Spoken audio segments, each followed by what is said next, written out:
हरिहर महादेव की जय। आप सभी को हरिहर मिलन अर्थात बैकुंठ चतुर्दशी की हार्दिक शुभकामनाएं। बड़े सरल उपाय आपको करने हैं ताकि आपको परम सुख की अनुभूति हो, रोग दोष कष्ट संकट पीड़ाओं से मुक्ति मिले। आप जानते होंगे 14 नवंबर के दिन इस साल बैकुंठ चतुर्दशी का पावन पर्व दिन हो रहा है। आपको कहीं नहीं जाना, अपने घर के आसपास आंवले का पेड़ या तुलसी विराजमान है तो इन दो स्थानों में से किसी एक स्थान पर आपको श्रेष्ठ उपाय करना है।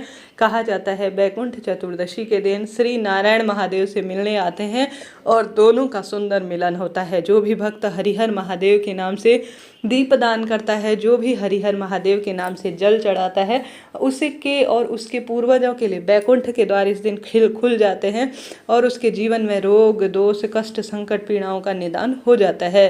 तो बैकुंठ चतुर्दशी को हरिहर मिलन का दिन भी कहा जाता है।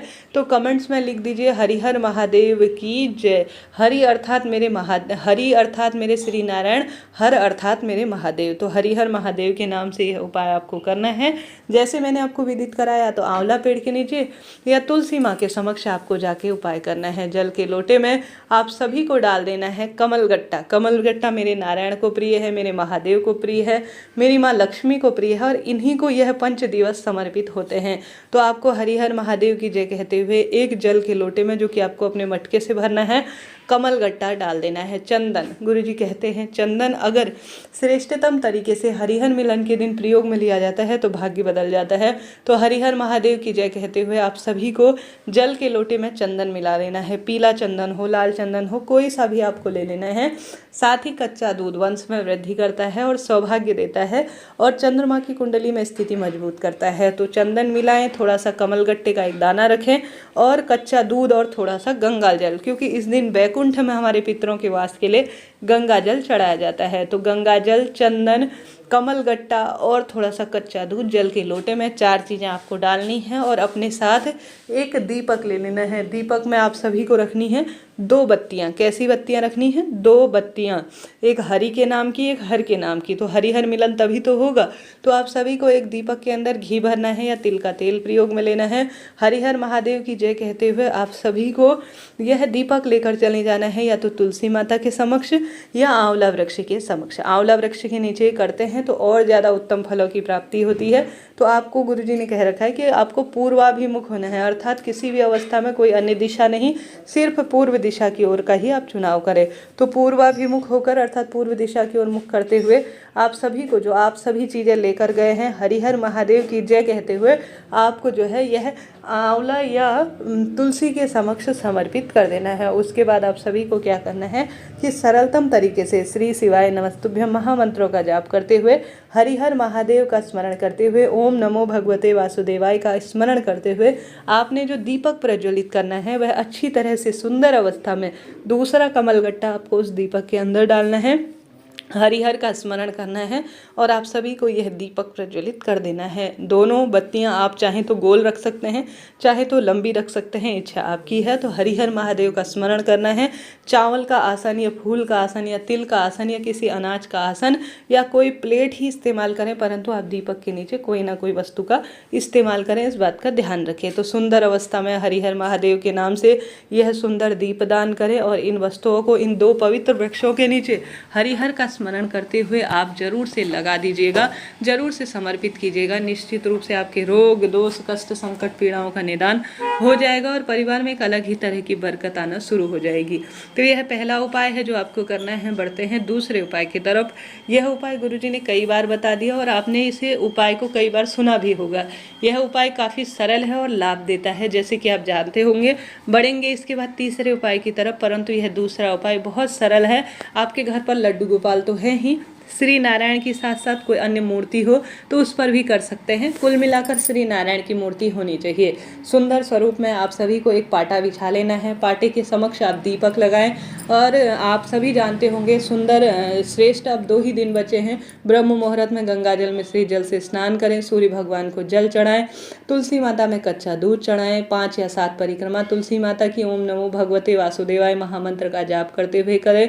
आंवल पीपला और बड़ वृक्ष इत्यादि का सिंचन करें। साथ साथ एक सुंदर अपने घर के मंदिर में ही महादेव और श्री नारायण को साथ में बिठाकर आपको ऐसा मन में भाव करना है कि मैं हरिहर मिलन करा रही हूँ, तो दोनों की संयुक्त रूप से आपको सुबह और शाम पूजा करनी है। उनके नाम से सुंदर दीपक लगाएं, भोग समर्पित करें और विधि विधान से उनका पूजन करें। उन पर रोली, चंदन मूली, अक्षत समर्पित करें और प्रार्थना करें कि हे हरिहर महादेव, मेरे परिवार में बरकत करें, रोग दोष कष्ट संकट पीड़ा से मुक्ति करें। ऐसी प्रार्थना करते हुए आज वैकुंठ चतुर्दशी की सुंदर व्रत कथा भी जरूर से सुने।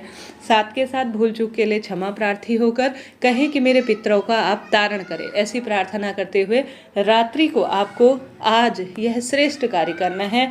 गुरुजी कहते हैं कभी भी साल भर में शिवलिंग पर बेलपत्र, शिवलिंग पर जो है तुलसी पत्ता नहीं चढ़ाया जाता है और श्री नारायण को बेलपत्र नहीं चढ़ाई जाती है, परंतु आज हरिहर मिलन के दिन आप सभी को रात्रि को नारायण को जो है बेलपत्र चढ़ानी है और महादेव को तुलसी चढ़ानी है। जब यह तुलसी और बेलपत्र आप जो है समर्पित करें हरिहर महादेव का स्मरण कर कर, उसके बाद आप सभी को बेलपत्र और तुलसी को उठा लेना है। ठीक है, उठा लेना है अपने पास और शहद की डिब्बी में भरकर रख देना है।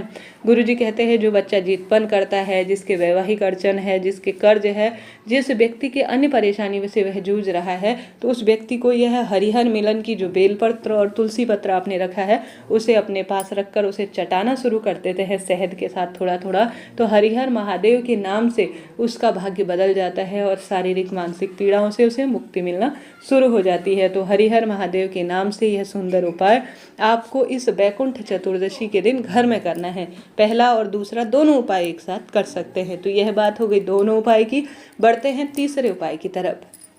तीसरा उपाय बहुत सरल है, आप जानते होंगे। इस दिन जरूर से 365 बाती का दीपदान किया जाता है या 108 बत्ती का दीपक किया जाता है, तो वह करें। पवित्र नदी में दीपदान करें, सुंदर फलों की आपको प्राप्ति होगी।